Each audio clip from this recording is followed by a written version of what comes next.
Hi guys, welcome to my channel. Yes, I finally made one. For those of you who don't know me, my name is Jazmin. I'm from Southeast Los Angeles. I am a first-generation low-income student and I'm currently an undergraduate at Stanford University. The reason why I wanted to make this channel was to help out students from my community and other similar communities that have low-income first-generation backgrounds to get better access to higher education.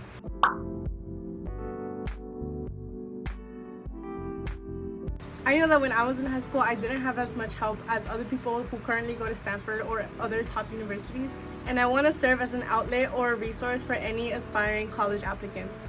So this video is both an introduction to me and also my stats of how I got into Stanford. As I said, I'm from Southeast Los Angeles. I grew up in Berkeley, California, and I went to a school in Southgate called STEAM Legacy High School. STEAM Legacy was a very small school. Our graduating class was 120 seniors, and it was also relatively new, meaning that a lot of the classes and academic programs were severely underdeveloped and not up to par compared to other bigger and older high schools. A little bit more about my high school, just for background context: over 90% of the students were first generation low income and over 95% of the students were Latino. We had only one college counselor to serve all 120 seniors and 600 total students in the school. She was very hardworking, and on top of that, she was pregnant. So it was a very difficult time for her to try to help us out and help out with our applications. Luckily, I was in a program called College Match, and they provided me with my own tutor and my own counselor during my senior year. Since my high school lacked a lot of support in preparation for the SAT, ACT, or AP tests, a lot of students ended up scoring lower than the national average. We also had students that didn't even attend some of the tests. And I also confessed to ditching the ACT, but that's a different story. Taking all of this into consideration, all of my scores were very low, but still I was able to get into Stanford. So what exactly were my numbers? The SAT average for my high school was about an 880. My score was a 1370. I scored a 670 in English and a 700 in math. I had to take the exam twice, and the second time was when I got the better scores. Some universities do have super scores, meaning that if you take the exam twice and you score better in one area the first time and in a different area the second time, then they combine the highest scores of both of those tests into an overall super score. My 1370 was not a super score, it was in one sitting, but I scored better the second time that I took the exam. As I said, my high school did not prepare us for these exams, and the averages were lower than what I had scored, but my scores were still lower than the average at Stanford. The average SAT score for a school like Stanford is typically 1500 or above, but I still managed to get in even if my score was severely under that average, meaning that the universities are not solely focused on your scores. I was so panicked that my low score was not going to get me into any of the universities that I wanted to, but because I applied to universities with holistic reviews, they don't focus solely on your numbers. They take other things into consideration, and I think that's what helped me with my application. For my SAT subject test, I took Math 1, Spanish, and US History. For Math 1, I got 610. For Spanish, I got a 670, and for US History, I also got a 610. For the SAT subject, the average for Stanford is usually above 700, 750 out of 800, and I did not get anywhere near those scores. But I also did not include my SAT subject scores in my Common App application. As for my ACT, my composite score was a 29, which is also lower than Stanford average because Stanford average is about 34 or higher. Again, I only took the ACT once because I ditched it the second time because I wasn't feeling well the day before, because I knew that I wasn't going to score high enough, and at that point I kind of gave up on my test scores because I knew that they were not competitive, especially for schools like Stanford. On top of that, I was also salutatorian, meaning that I ranked second out of my 120 senior class, and I graduated with a 4.2 GPA. The GPA that I applied for UC applications was 4.3 because UC applications weigh your GPA differently, but for the Common App, I had a 4.2. So 4.2 is also not that impressive for Stanford admissions, but my high school only offered a total of 6 AP classes. Out of those 6, I took 5 of them, and of those 5, I only passed 3 of them. Of the 3 that I passed, I only scored a 5 once.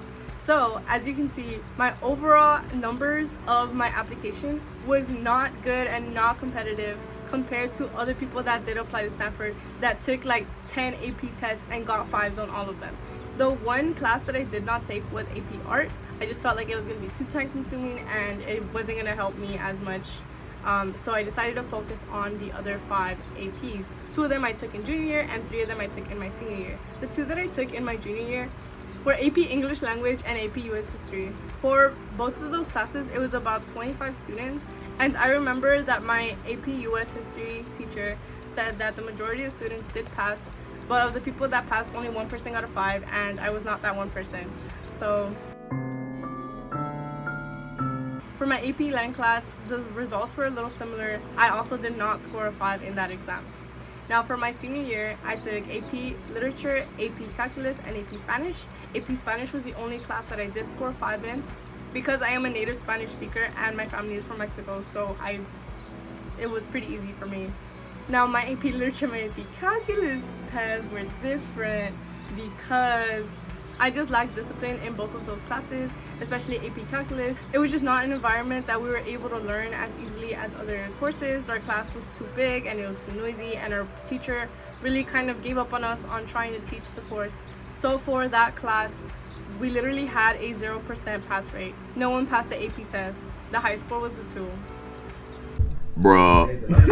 Now for my AP Literature class, I don't remember much of the overall class results, but I do remember my AP Lit teacher saying that he was very disappointed and he expected a little bit more. I did not pass AP Literature.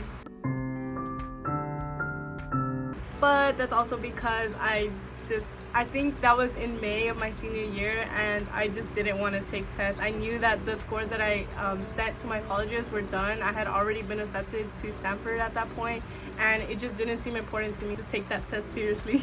Now the question still remains, Jazmin, how did you get into Stanford if you have such horrible and ugly scores? Well, I guess there's still hope for you if you have similar or even worse or around the same scores. I was able to compensate all of that bad numerical stuff of my application through my personality and my passion. The Common App is obviously not just numbers, it's essays, it's supplements, it's extracurriculars, it's everything beyond that and everything that makes you a person and not just a number. Obviously you are so much more than that, and I hate when schools try to quantify you and try to box you in into ranks and scores and all of this. It just doesn't make sense because not everyone learns the same way and not everyone has the same opportunities. So I knew that my numbers were not going to help me in my application. They were possibly going to hurt me. So I had to compensate it through my extracurriculars. I would do a separate video on my extracurriculars and my essays because I worked very hard on my essays and I did a lot of extracurriculars, and I cannot fit all of them into a few minutes. It has to be its own video. A lot of students mistakenly believe that universities only care about your scores, only care about your numbers, and that is just not the case. I'm obviously an example. I hope this encourages more students to apply to top schools and not be so intimidated by the numbers. And although I am an exception to Stanford's high test averages, it doesn't mean that Stanford or other top colleges completely ignore your scores. They obviously still take it into consideration and it's still a part of your application. I just hope that students stop focusing so much and stop being so hard on themselves about their bad scores. Your scores are still very, very important, but they are not as important as everyone makes them seem. Thank you for watching. Please like, comment, subscribe. I will have more college related videos up, and make sure to follow me on Instagram, JAZMXNREYES. Please comment down below if you have any more questions or any more specifics that you would like me to clarify. Bye! For AP US Language and AP US History, US Language, and I went to school in South Cape.